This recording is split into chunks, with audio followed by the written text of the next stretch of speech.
পাখি রে দিয়া গেল পাখি রে। আবার ফার্স্ট ব্লক নিউ ব্লক চলে আসলাম আপনাদের মাঝে আজকে নদীর পাড়ে। তো নদীর পাড়ে আসলাম মানে একটা বিশেষ কারণে, সেই জন্য নদীর পাড়ে আসলাম। তো আসার পরে আমি এখন দেখলাম মানে একটা বস্তু, সেই জন্য কইলাম একটা ব্লগ বানাই দিই আপনাদের জন্য। তো সেই জন্য আমি একটা ভিডিও বানাইতেছি। তো এই যে একে দেখছেন কিন্তু পুরা সাইকেল দাঁড়াইতে পারে।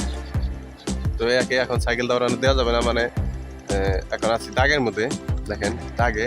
কিন্তু আমার এইখানে একজন লোক আছে, সে কি করতেছে সেটা দেখানোর জন্য আমি ভিডিওটা করতেছি। তো আপনারা সাথে থাকবেন আরও দেখবেন সে কি করতেছে আর কি না করতেছে, সেটা আপনারা দেখবেন। তো দেখার পরে কমেন্ট করে জানাবেন আমাদেরকে। আরে তুমি একটু কিছু পাও, সাইকেল কিরম দাবরা হারো? ভালো ভালো কিরকম? ভালো ক্যামেরা বিকেলে চাইয়া কও অবাকি রেখা কিরম দাঁড়াইতে পারো? সাইকেল ভালো দাঁড়াইতে পারি। দিনে 70 কিলোমিটার চালাইতে পারো আমি শুনছি, আচ্ছা না?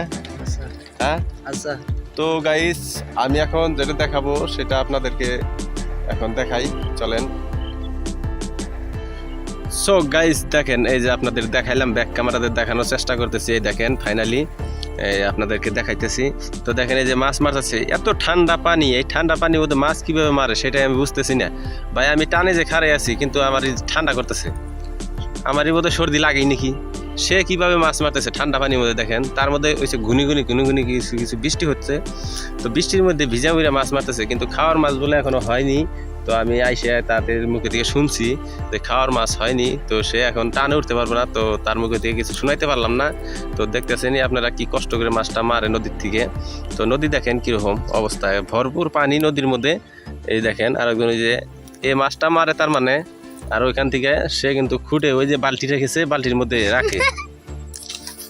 তো ওই দেখেন কিভাবে মাছ মারতেছে। তো এইরকম করে কষ্ট করে তথাপি মাইসে দেখতে পারেন না, মানে নদী ভাঙতেছে, সে অসহায় মানুষ।